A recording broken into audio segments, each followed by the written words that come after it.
ఇన్ని ఆలోచనలు రావడానికి కారణం కల్తీనే జరిగిందని తెలుసు. 5 సంవత్సరాలు పామాయిల్ అండ్ యాసిడ్స్తో తయారు చేసిన నెయ్యితో తయారు చేసిన లడ్డు అని తెలుసు. అవి అందరూ తిన్నారని తెలుసు. అసలు ప్రజల ఆరోగ్యం ఎలా ఉందో ఆలోచించడం మానేసి ఈ ఎదవగోలంతా ఎందుకు నాకు అర్థం కాదు. కాబట్టి ఈ వైఎస్ఆర్సీపీ పార్టీ చేసేటటువంటి డ్రామాలన్నీ భగవంతుడు చూస్తున్నాడు. ఖచ్చితంగా ఆ భగవంతుడే వాళ్ళకి సరైన శిక్ష విధిస్తారు. నిన్న చూసుకున్నట్టయితే అంబటి రాంబాబు గారు జైలు నుండి విడుదలయ్యాక మళ్ళీ అదే విధంగా టీడీపీ ప్రభుత్వం పైన కానీ పవన్ కళ్యాణ్ గారి పైన కానీ కుల రాజకీయాల పైన కానీ మాట్లాడుతూ విమర్శలు చేస్తా ఉన్నారు. అది ఎంతవరకు కరెక్ట్ సార్? అంటే జైలుకి వెళ్ళాక కూడా ఆయన మారలేదని చెప్పి ప్రజలు అనుకుంటా ఉన్నారు. ఇప్పుడు ఆయన జైల్లోకి వెళ్ళొచ్చిన తర్వాత స్వతంత్ర పోరాటంలో పోరాడి స్వతంత్రం తెచ్చిన వాళ్ళు కూడా ఆ రకంగా ఫీల్ అయి ఉండరు. అంత గొప్పగా ఫీల్ అవుతున్నాడు. ఒక ఎదవ పని చేసి ఒక సంస్కారం లేని మాటలు మాట్లాడి జైలుకి వెళ్ళినటువంటి వ్యక్తి అంత దర్పంగా వస్తున్నాడు బయటికి. చూస్తే ఆశ్చర్యంగా ఉంది. ఏంటి దర్పం ఏంటారు అంటే యువతకు ఏం సందేశం ఇస్తున్నారు వీళ్ళు? మనం ఎన్ని తప్పులనే చేయొచ్చు, ఎన్ని ఎదవ పనులన్నా చేయొచ్చు, మనం జైల్లోకి వెళ్ళా సరే గడ్డం ఎలా అనుకుంటూ రావచ్చు. ఇదే కదా. కానీ అది కాదు నాయుడు గారు ఎవరో పవన్ కళ్యాణ్ గారిని నాయుడు నుంచే దూరం చేసే మాటలు మాట్లాడుతున్నాడు ఆయన. మరి మీరేం చెబుతారు నాయుడుగా? అలాంటి బోకరించేటటువంటి వ్యక్తులు అంటే నిస్సిగ్గుగా మాట్లాడేటటువంటి వ్యక్తులు అంబటి రాంబాబు లాంటి వ్యక్తులు ఎంత విమర్శించినా ఏం చేసిన నాయుడు కాకుండా పోదు, రెడ్డి కాకుండా. అంటే కమ్మ ప్రభుత్వం దాన్ని కాపు కాస్తున్న ప్రభుత్వం. కాపు కాస్తున్న వారు పవన్ కళ్యాణ్ గారు. కాపు కాపలా కాస్తుంది అనే లెక్కన మాట్లాడుతున్నాడు. అది ఎంత మటుకు కరెక్ట్ అంట? పవన్ కళ్యాణ్ కాపు కాశాడు కాబట్టి వీళ్ళ 11కి వచ్చారు. వీళ్ళు దుర్మార్గంగా ప్రజా సొమ్ముని ఇష్టానుసారంగా దోసేసి ఆర్థిక నేరస్తులుగా మారిపోయి 100 కోట్లు 1000 కోట్లు లక్షల కోట్లు సంపాదించేస్తారు. మరి కాపు కాయాలా?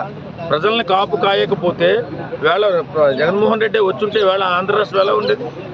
అతను పోతాలని వెళ్ళిపోయింది. అంటే కాపు కులానికే పవన్ కళ్యాణ్ గారిని దూరం చేద్దామనే ఆలోచనతో మాట్లాడుతున్నాడు. ఆయనకేం చెబుతారు మీరు? ఇలాంటి నికృష్ట మనస్తత్వం ఉన్నటువంటి వ్యక్తులు పవన్ కళ్యాణ్ గారి నుంచి కాపు కులాన్ని దూరం చేయడం అనేది కళ ఏంటి? ఎందుకంటే జగన్మోహన్ రెడ్డి అనేవాడికి కాపు కులం అంటే అస్సలు గిట్టదు. మీరు వాస్తవంగా వెళ్ళి చూడండి. అక్కడ ఏ కులపోస్తున్నాడు అనేది లాస్ట్ రెడ్డి అని పిల్లలు. నేను ఒక సందర్భంలో ఏదో పని మీద నా ఫ్రెండ్తో కలిసి వాళ్ళ ఆఫీస్కి వెళ్ళాను. నా పేరు నూకరాజు నాయుడు, రాజానాయుడు అంటారు వాస్తవంగా. నేను అక్కడికి వెళ్ళిన తర్వాత రాజారెడ్డి అని చెప్పి అలా చెప్తాను, నువ్వేం మాట్లాడుకున్నాను నా ఫ్రెండ్స్. ఆశ్చర్యపోయాను. అలాంటి కుల వ్యవస్థలో కుళ్ళిపోయినటువంటి వ్యక్తి జగన్మోహన్ రెడ్డి. అలాంటి వ్యక్తి సరసన మాట్లాడుతూ కాపు కులాన్ని ఏదో దగ్గర చేద్దామంటే అయ్యే పని కాదు. ఎందుకంటే ఎప్పటి నుంచో అసలు చరిత్ర తెలుసుకుంటే రెడ్డి అనేవాళ్ళు ఎప్పటి నుంచో కాపు కులాన్ని దెబ్బకొట్టినటువంటి రెడ్డి నీలం సంజీవ్ రెడ్డి గారు కాపు కులానికి ఉన్నటువంటి రిజర్వేషన్ తీసేశాడు. ఇన్ని రకాలుగా రెడ్డి పరంపరలో కాపులకి రెడ్డిలకి కాపులను అణగదొక్కాలా, రాజకీయంగా ఎదగనకూడదని ప్లాన్ చేసిన వ్యక్తుల్లో చాలామంది ఉన్నారు. అందులో ఈ ఒక జగన్మోహన్ రెడ్డి ఒకడు. 2000 కోట్ల రూపాయలు ఇస్తాను, 5 సంవత్సరాల్లో 10,000 కోట్ల రూపాయలు ఇస్తానని అబద్ధం ఆడినటువంటి ఈ దగారెడ్డి జగన్మోహన్ రెడ్డి.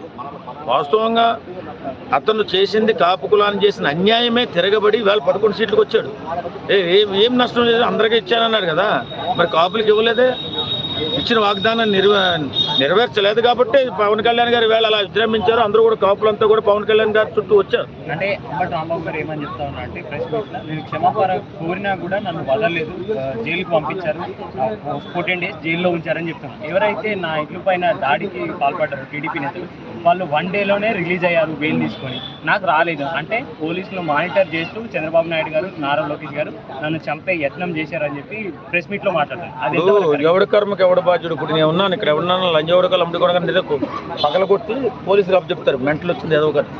అలాగే మెంటల్ ఎక్కిన వాళ్ళగా ఒక రాష్ట్ర ముఖ్యమంత్రిని పట్టుకుని ఇష్టానుసారంగా లకారంతో తిడితే ఊరుకుంటారండి? అంటే క్షమాపణ చెప్తాను. మామూలుగా ఇక్కడ ఎవరినన్నా లంజవడకన్నా చెప్తే తిడితే ఊరుకుంటాడో అడగండి.